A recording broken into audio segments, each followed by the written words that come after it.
reason I kind of believe in the here and the afterlife is because God helped connect me with Mazen several times after he passed away. One time, and you know the tradition how everybody goes to the home of the deceased for 7 days and achat khatir and in and out and in and out and in and out. And one time I was like, and people were telling me, no, you can't cry. No, you can't cry. Why are you crying?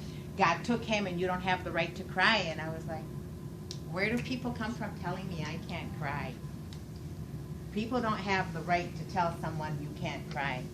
What makes them think they can do that? So I got really mad, really angry, and I walked out and I went to the park. And the park is halfway between my house and Mazen's house. And I locked myself up in the car because one time a police officer had seen me crying when I was in front of, I was parked in the Kroger parking lot. I figured I'm safe. Who's going to say anything to me when I'm in my car? And boom, boom, boom, boom, boom, boom, boom. You need to go home, lady. And so I said, okay, forget him.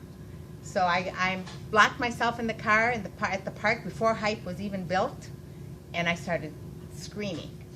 And the glass was moist, and everything was really getting really moist. And then I looked up, and I saw Mazen. I literally saw Mazen.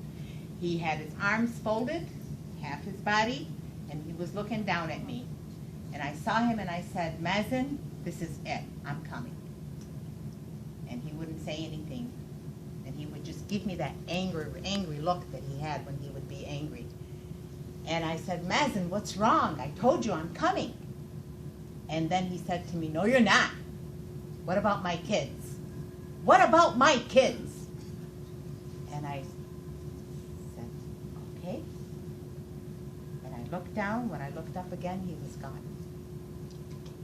And that is one of the things that gave me the courage to continue my life, because he put me in charge of taking care of his kids. And how can I walk away from that? My daughters moved to Northville.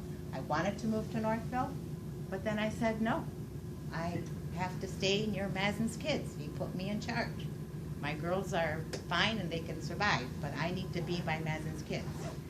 So I did that. And one of the little parts is sometimes you think that a child, and I don't mean to make Yasmin cry or anything, but sometimes you think that a 5-year-old and a 6-year-old don't know what's going on. And honestly, that's not true, because one day Mazen lived in a 2-story colonial-style home, and he'd become bedridden after 14 months, and it was unreasonable to take him up and down the stairs, so we really had him stay in his bed. But he was kind of like non-responsive at that point to anything we did. But then I watched a tear trickle down his cheek in reaction to Yasmin's emotional outbreak. Yasmin was precocious, alert, and observant for a 6-year-old. She knew her father was mortally ill, but it wasn't until the evening before his death that I realized how much she knew. Her siblings Mahmoud, age 4, and Jamil, age 2,